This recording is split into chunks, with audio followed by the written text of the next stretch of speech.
रात के 11:47 हो रहे थे। मैं लेट हो गया था। स्ट्रीट ऑलमोस्ट खाली थी। सिर्फ एक flickering street light yellow glow जमीन पर लंबे टेढ़े शैडोज बना रहा था। हवा ठंडी थी, लेकिन मेरी गर्दन के पीछे पसीना आ रहा था।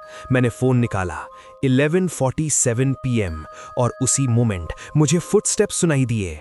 टक टक टक। मेजर्ड, काम, जैसे कोई जल्दी में नहीं है। मेरे पीछे। मैंने कैजुअली चलना थोड़ा फास्ट किया। फुटस्टेप्स भी फास्ट हो गए। अब वो मेरे स्टेप्स के रिदम को मैच कर रहे थे। टक टक टक टक। मैंने रुक कर सुनना चाहा, वो भी रुक गए। साइलेंस। फिर एक हल्की सी सांस की आवाज। मैं धीरे से मुड़ा। एक औरत, बेज कोट, लंबे काले बाल, फेस का आधा हिस्सा शैडो में और एक वाइट सर्जिकल मास्क। वो सीधा मुझे देख रही थी। 5 सेकंड तक कोई नहीं बोला। फिर वो मेरे पास आई, इतनी करीब कि मुझे उसकी आंखों में स्ट्रीट लाइट का रिफ्लेक्शन दिखा, और वो धीरे से बोली, वताशी किरे। मैं फ्रीज हो गया। मुझे समझ नहीं आया। फिर उसने इंग्लिश में रिपीट किया, एम आई ब्यूटिफुल। मेरे गले में आवाज अटक गई। हाँ। और फिर उसने अपना मास्क उतारा। उसका मुंह कान से कान तक कटा हुआ था। एक अननेचुरल स्माइल, स्किन दोनों तरफ से फटी हुई, जैसे किसी ने फोर्सफुली ग्रिन कार्व की हो। और वो फिर बोली, अब भी। अगर आप सोच रहे हो ये बस एक हॉरर स्टोरी है, तो आज हम बात करने वाले हैं जापान की सबसे इनफेमस अर्बन लेजेंड की, कुचिसाके ओना। हर लेजेंड का एक ओरिजिन होता है, लेकिन कुचिसाके ओना का एक नहीं, कई है, और हर वर्जन इंसानियत के अलग अंधेरे को रिफ्लेक्ट करता है। सबसे पुरानी कहानी एडो पीरियड से जोड़ी जाती है। वो एक सैमुराई की वाइफ थी, स्टनिंगली ब्यूटीफुल। उसकी स्माइल फ्लॉलेस थी। लोग उसे देखकर रुक जाते। उसका हस्बैंड इनसिक्योर हो गया। जेलसी स्लो पॉइजन होती है। एक रात आर्ग्यूमेंट एस्केलेट हुआ और गुस्से में उसने तलवार से उसका मुंह कान से कान तक काट दिया। खून दीवार पर फैल गया और उसने कहा, अब कौन कहेगा तुम सुंदर हो। वो वहीं मर गई। जापानीज फोकलोर कहता है, जिन लोगों की मौत बिट्रेयल और ह्यूमिलिएशन में होती है, वो ऑनरियो बनकर लौटते हैं। ऑनरियो, रिवेंज स्पिरिट, और वो माफ नहीं करते। एक मॉडर्न वर्जन ये है कि 1970s जापान में रैपिड मॉडर्नाइजेशन हो रही थी। ब्यूटी स्टैंडर्ड्स एक्सट्रीम थे। कॉस्मेटिक सर्जरी बूम हो रही थी। कहते हैं वो एक वुमन थी जो परफेक्ट बनना चाहती थी। सर्जरी फेल हो गई। फेस डिसफिगर हो गया। डॉक्टर ने स्कार हाइड करने की कोशिश की, लेकिन रिजल्ट परमानेंट स्ट्रेच्ड स्माइल। लोग हंसने लगे। सोसाइटी ने रिजेक्ट कर दिया। Isolation, depression, mental breakdown. फिर वो मास्क पहनकर बाहर निकलने लगी और हर इंसान से पूछती, एम आई ब्यूटिफुल। ये रिवेंज नहीं, वैलिडेशन की डेस्परेट क्राई थी। लेकिन जब जवाब उसका दर्द सेटिस्फाई नहीं करता, वो सिजर्स निकालती। एक रूरल वर्जन कहता है कि वो एक एक्सीडेंट सर्वाइवर थी। फेस पे डीप कट। डॉक्टर्स ने कहा वो नहीं बचेगी, लेकिन वो बच गई। लेकिन लोग कहते हैं वो पूरी तरह से वापस नहीं आई। उसकी आंखों में इमोशन नहीं था। वो रात में चलती, मास्क पहनकर, जैसे वो किसी टेस्ट पर हो, जैसे वो ह्यूमैनिटी को मेजर कर रही हो। जापानीज फोकलोर में योकाई होते हैं, स्पिरिट्स जो कलेक्टिव फियर से शेप लेते हैं। एक थियरी कहती है कुचिसाके ओना कोई स्पेसिफिक औरत नहीं थी, वो सोसाइटी का रिफ्लेक्शन है। जापान में मास्क कल्चर कॉमन है। Hidden faces, hidden emotions. Am I beautiful? ये सवाल सिर्फ एक औरत का नहीं, ये सोसाइटी का सवाल है। और जब फियर वायरल हो जाता है, वो फॉर्म ले लेता है। 1970s में रिपोर्ट्स एक्सप्लोड होने लगी। स्कूल चिल्ड्रन ने क्लेम किया एक मास्क्ड वुमन उन्हें फॉलो कर रही है, सिजर्स हाथ में। पुलिस पेट्रोल्स बढ़े। पेरेंट्स बच्चों को ग्रुप में लेने लगे। न्यूज़ रिपोर्ट्स स्प्रेड हुई।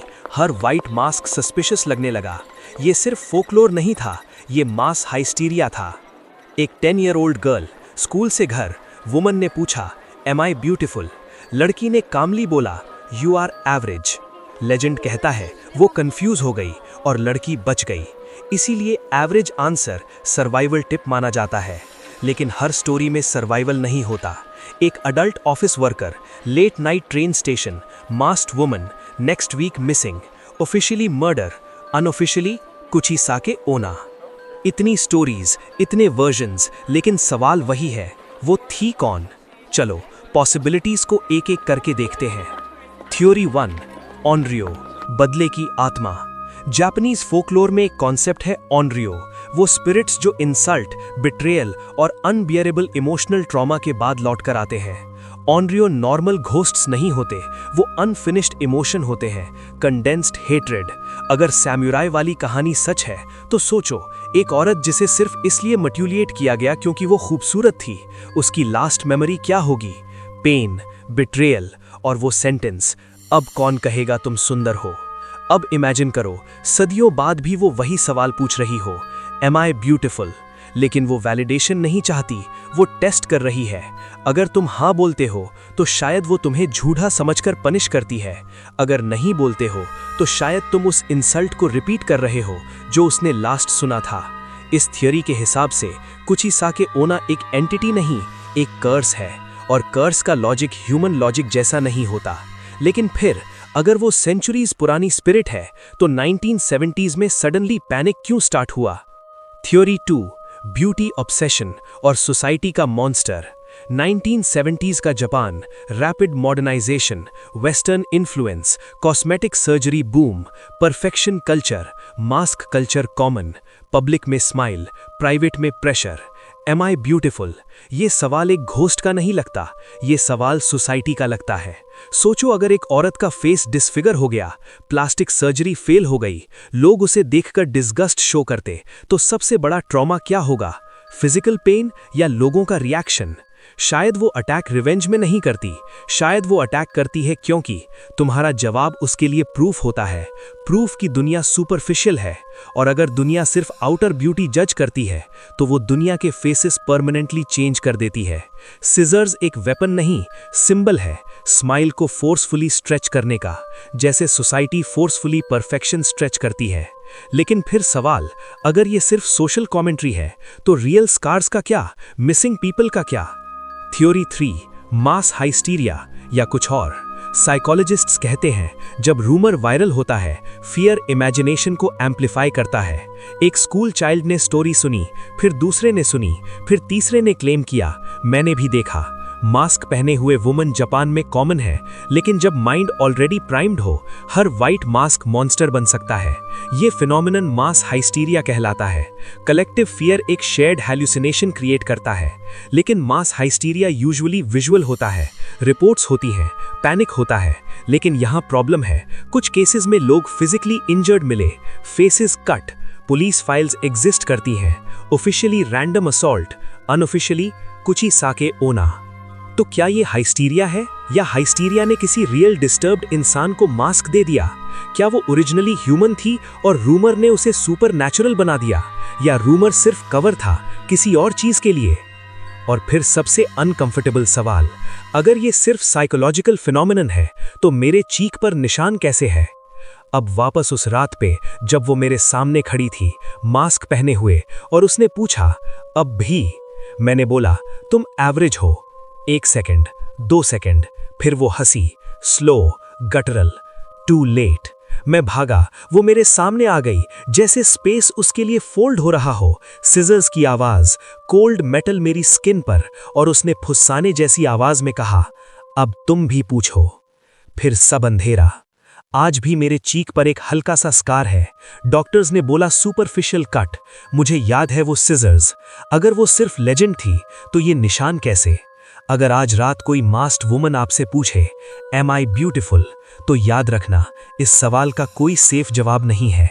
अगर तुम यहां तक देख रहे हो तो शायद तुम भी जवाब ढूंढ रहे हो। कमेंट्स में लिखो, आप कौन सी थियरी पे बिलीव करते हो, रिवेंज स्पिरिट, ब्रोकन ह्यूमन, या सोसाइटी का रिफ्लेक्शन? और अगर वो तुम्हारे सामने खड़ी हो, वाइट मास्क पहने हुए, और पूछे, एम आई ब्यूटिफुल, तो तुम क्या कहोगे? लाइक करो अगर तुम्हें डार्क साइकोलॉजिकल हॉरर पसंद है। सब्सक्राइब करो, क्योंकि ये सिर्फ एक कहानी नहीं थी, ये सिर्फ शुरुआत थी। ये है मिडनाइट विस्पर, जहां हर रात कुछ ना कुछ तुम्हारा इंतजार करता है। और अगर आज रात फुटस्टेप्स सुनाई दें, इस बार मुड़कर मत देखना। Good night.